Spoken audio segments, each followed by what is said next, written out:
ناظرین، افغانستان سے اہم خبر شامل کرتے ہیں۔ افغانستان میں حکومتی فورسز اور طالبان کے درمیان لڑائی شدید مرحلے میں داخل ہو گئی ہے۔ طالبان نے 48 گھنٹوں میں 4 صوبوں پر مکمل طور پر قبضہ کر کے اس تاثر کو ختم کر دیا کہ وہ امریکی فورسز کے جاری رواں ماہ کے اول و آخر میں اعلان شدہ انخلاء تک صوبائی مراکز اور بڑے شہروں پر قبضہ نہیں کریں گے۔ طالبان نے سب سے پہلے ایران سے منسلک افغانستان کے جنوبی صوبہ نمروز کے مرکزی شہر زرنج پر بغیر کسی خاص مذمت کا سامنا کیے قبضہ کر لیا۔ اطلاعات کے مطابق 100 سے زیادہ افغان فورسز فوجی گاڑیوں میں سرحد پار ایران طالبان کے ہاتھوں گرفتاری سے بچنے کے لیے منتقل ہو گئے۔ نمروز کے مرکز پر طالبان کے یوں بغیر کسی مذمت کے قبضے نے افغانستان کے اندر اس صوبہ کی قیادت کے متعلق کئی سوالوں اور شکوک و شبہات کو جنم دیا ہے۔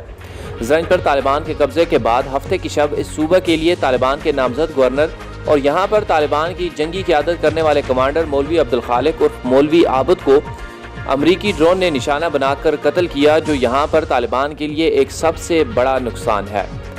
نمروز سے بھی زیادہ حیران کن شمال میں افغان فوج کے سابق سربراہ اور نائب صدر عبدالرشید دوستم، جن کی ذاتی 2 سے 3 ہزار افراد پر مشتمل فوج ہے، مرکز صوبہ جوزجان اور اس کے مرکزی شہر شبرغان پر قبضہ کیا۔ طالبان نے شبرغان میں جنرل دوستم کی رہائش اور مراکز پر قبضہ کر کے وسیع مقدار میں اسلحہ اور دیگر وسائل پر قبضہ کر لیا۔ جنرل دوستم پر 2001 میں افغانستان پر امریکی قبضے کے بعد اپنی نجی جیل میں سینکڑوں طالبان قیدیوں کو کنٹینرز میں بند کر کے اور تہانے میں قائم ایک قید خانے میں پانی بھر کر قیدیوں کو ڈبو کر مارنے کے الزامات ہیں۔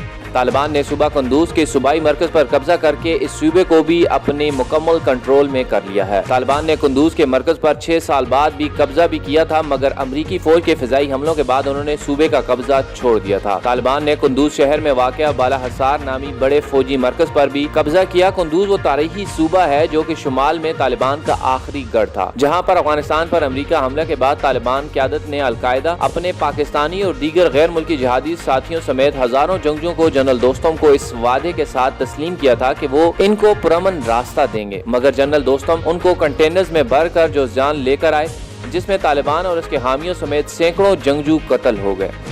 طالبان نے سال 2010 میں شمال میں سب سے پہلے اسی صوبہ سے اپنی قوت کا آغاز کیا۔ قندوز کی مثال افغانستان کی شمالی صوبوں میں قلب کی ہے اور یہاں پر قبضہ کرنے سے طالبان کو دیگر صوبوں پر قبضہ کرنے میں آسانی رہے گی۔ چوتھا صوبائی مرکز جس پر طالبان نے اتوار کو قبضہ کیا تھا وہ صوبہ تہار ہے، جو طالبان کے اقتدار میں آنے کے بعد شمالی اتحاد کا مرکز تھا اور امریکہ اور نیٹو اتحادیوں نے یہاں سے ہی افغانستان کی ایک الگ حکومت احمد شاہ مسعود کی سربراہی میں قائم کی تھی۔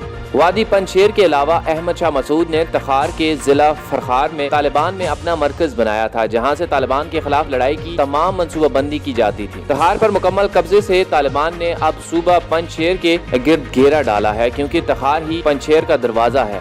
قندوز، جوزجان اور تخار پر قبضہ کرنے کے بعد شمال کے دیگر صوبے خصوصاً بلخ، جس کا صوبائی مرکز تاریخی مزار شریف شہر ہے، وہ بھی طالبان کے گھیرے میں آ چکا ہے۔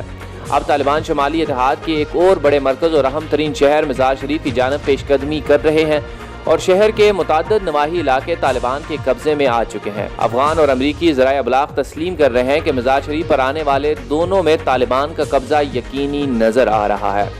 ادھر برطانوی نشریاتی ادارے نے بتایا ہے کہ ہلمند کے مرکزی شہر لشکرگاہ پر امریکہ کی شدید بمباری سے شہر میں ہسپتالوں، یونیورسٹیز اور مساجد سمیت کئی دیگر عوامی مقامات نشانہ بنے ہیں۔ لشکرگاہ میں آدھے سے زیادہ شہر پر طالبان نے پچھلے ہفتے سے قبضہ کر لیا ہے اور حکومتی فورسز فقط 4-5 سرکاری عمارتوں تک محدود ہیں۔ امریکہ کے اگست کے آخر تک ملک میں اپنا فوجی مشن ختم کرنے کے فیصلے کے بعد حالیہ دنوں میں طالبان کی کارروائیوں میں تیزی آئی ہے۔ امریکہ کے کابل میں سابق سفیر ریان زگروکرو نے خدشہ ظاہر کیا ہے کہ افغانستان میں خانہ جنگی طویل عرصے تک جاری رہ سکتی ہے۔ ریان سی کے کروکر، جو کہ پاکستان میں بھی امریکہ کے سفیر رہ چکے ہیں، انہوں نے امریکی نشریاتی ادارے سے گفتگو کرتے ہوئے کہا ہے کہ طالبان کی تیزی سے پورے ملک پر قبضے کے بجائے ملک میں طویل خانہ جنگی کا زیادہ امکان ہے۔ ناظرین، یہ تھی اب تک کی اہم صورتحال افغانستان کے حوالے سے۔ مزید خبروں سے باخبر رہنے کے لیے پبلک آئی کو سبسکرائب کیجیے، لائک کیجیے۔ اللہ حافظ۔